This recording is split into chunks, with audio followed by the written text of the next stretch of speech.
Okay. Hi, thanks for joining us today for our first Neolife Wellness call.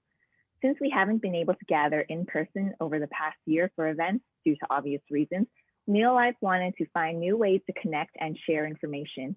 I'm Christina, part of the product team, excited to be here with Dr. Susan Beck today. Hi, Susan. Hi, Christina. Hi, everyone. It's really nice to be here. Thanks. Good to have you. And we're here today to talk about stress and sleep. And most people are experiencing a lot more stress during these times. So we wanted to just talk a bit about stress and maybe discuss some tools and techniques to manage it. So to start with, Susan, what exactly is stress?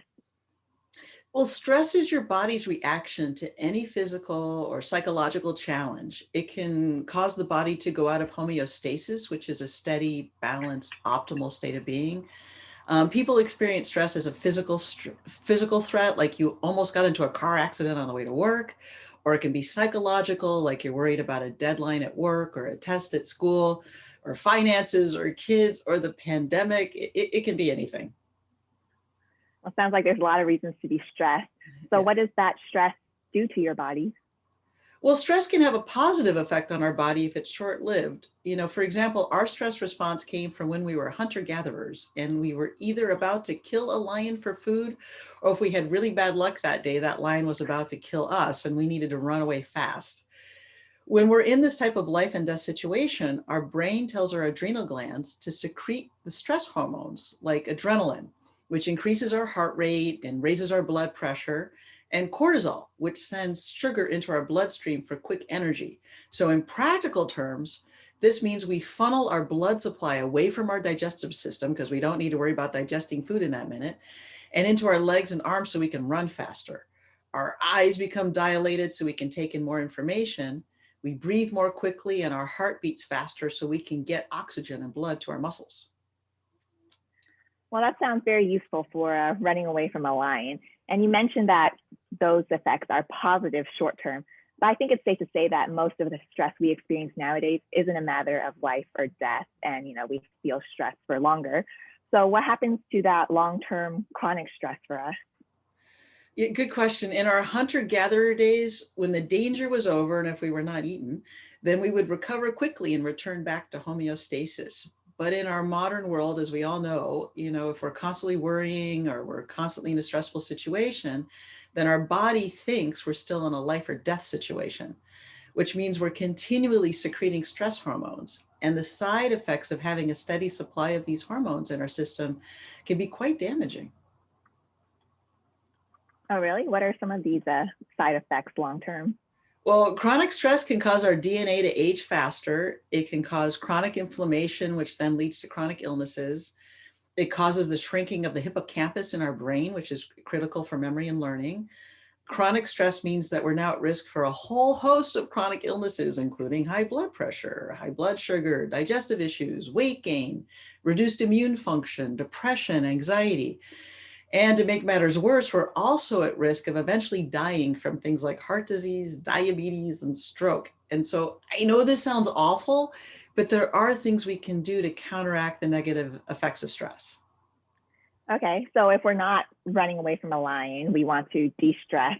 But you hear a lot, about de-stressing techniques. But what works? What has science behind it? Well, there are definitely lots of science backed ways to help us return our mind and body to homeostasis. One of them is progressive relaxation, which is one of my favorites. It's as simple as tensing a group of muscles as you breathe in, hold for 10 seconds, and then breathe out while you relax those muscles. So you can start with your shoulders and your arms and move down to your legs. And by the time you've done this through your whole body, you're really relaxed. And this has been found to be successful for a whole host of stress related disorders like, heart disease or TMJ or migraines. It's also been found to be effective in relieving stress and fatigue in intensive care nurses. And on the flip side, it's been shown to be effective for reducing stress and increasing performance in healthy college athletes. So anybody can use this technique. Well, that actually sounds really simple, and it's amazing that something so simple has so many proven benefits.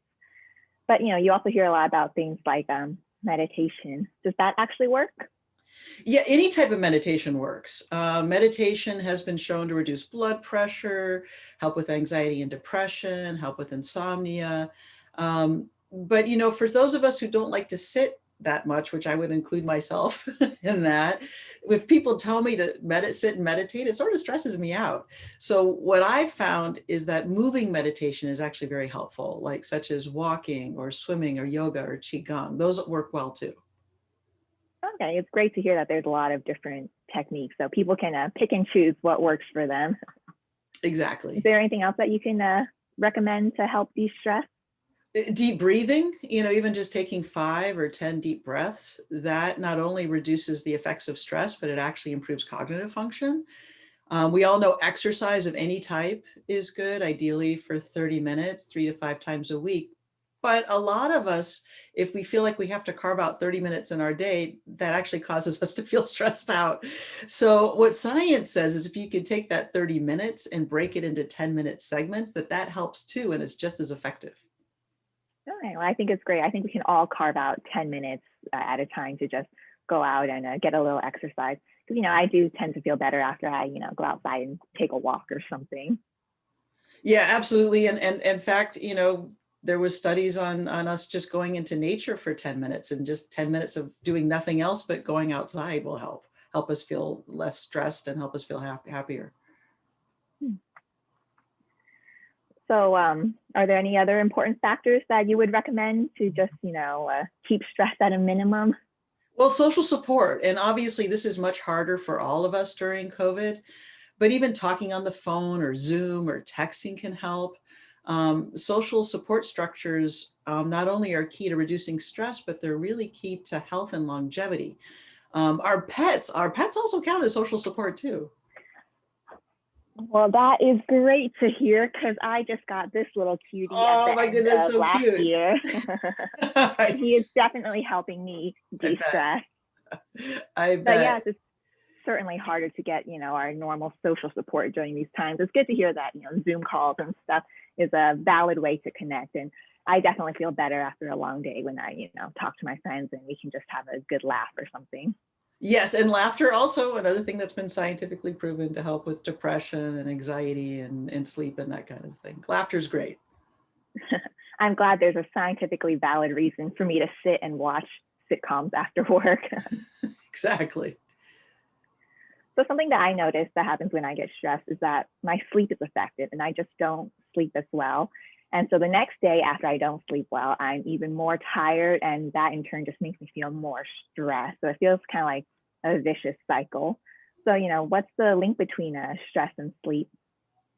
Well, anything that we do to help us achieve homeostasis and combat the effects of chronic stress will also help us to get a good night's sleep.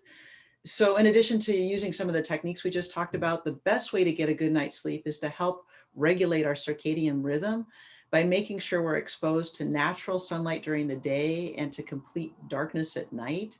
So making sure we get enough sunlight during the day helps us make more of the sleep hormone melatonin at night. And sunlight also increases our vitamin D levels. When our vitamin D levels are low, we're at greater risk of sleep disorders. And at night, we really do make sure that we need to sleep in total darkness, because any exposure to light at all during those hours will cause our melatonin production to shut off completely. Okay, so no phones when you wake up in the middle of the night. No phones. And earlier you mentioned vitamin D as an important factor in sleep. But I think with it being winter now and lockdown orders, a lot of us aren't getting as much exposure as we normally do. So does supplementing with vitamin D also have a beneficial effect? Yeah, that's a great question. As we talked about, earlier, if we don't get enough vitamin D, then we're at more risk of sleep disorders. But if we have enough vitamin D in our system, it can help with sleep quality and duration. Plus, vitamin D also helps with overall mood support. It's estimated that about 50% of the population, this is the global population, has a vitamin D insufficiency. So really all of us should be taking vitamin D. And vegan D is a great option for that Neolife offers. Absolutely. Something else I know that's in our arsenal to maybe help with sleep is the herbal rest and relax. So can you tell us a little bit about that? Sure. You know, we all know that if we drink a cup of chamomile tea, that's going to help us relax. Well, our herbal rest and relax blend contains a whole host of herbs, a wide variety of herbs sourced from all over the world. And these herbs have traditionally been used to support gentle calming for the mind and body. They can help relieve nervous tension, and they can even help with occasional sleeplessness. A good tool to try if you're having trouble sleeping, maybe. Yeah. So it's good to have all those tools to help us sleep. But when I'm stressed out, something that I do is indulge in comfort food, which I know is okay in moderation. But if you eat too much comfort food, I know it's high in a lot of not so good things and maybe low in important nutrients and things. So, what are some nutrients of concern that affect stress? We're all eating a lot more comfort food these days. And, comfort food just usually has more carbohydrates and sugar and salt in it. And if we're eating more comfort food, we might not be getting the range of vitamins and minerals that can help us with our overall stress and well-being, including, high potency B vitamins, which play a critical role in the health of our nervous system. So it helps just to take a multivitamin would be really helpful, or our stress pack. Our stress pack provides that range of vitamins and minerals that help with stress. Yeah. And a Super B is another great option with, all of the B vitamins, isn't it? Absolutely. Yeah. So if you had to pick one more nutrient of concern in relation to stress, what would it be? Oh, one of my favorite supplements is magnesium. Magnesium has been shown to modulate the stress response. And if we take magnesium, it's also been shown to alleviate some of the psychological components of stress. Plus, it helps support muscle and nerve health. So it's by far one of my favorite ones to take. Oh, that reminds me, I haven't taken my magnesium today. Great. I think a lot of people underestimate the importance of proper nutrition as a factor in stress.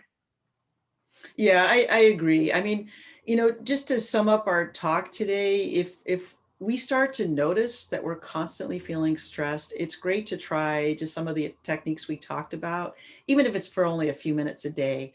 Or to take time out to call a friend or laugh with your kids or pet your puppy and pay attention. If we pay attention to what we're taking nutritionally, even adding vitamin D or our stress pack or magnesium will go a long way in reducing the effects of stress and in helping us stay healthy for a long time. Yeah, it sounds like we learned a lot of techniques to attack stress from multiple angles, the nutrition angle and, techniques to just de-stress in general. So thank you for sharing all that with us today, Susan. I think we've all learned a lot. It's been really fun to be here to talk with you, Christina, and I love seeing your puppy. I show him off every chance I get. I can see why. He's adorable. He's adorable. Thank you to everyone. Thank you to everyone for joining us today for our first Neolife Wellness call. And we hope you learned something useful, and we hope that you tune in next time. Thanks, everybody. It's been really nice to be here. Bye. Bye.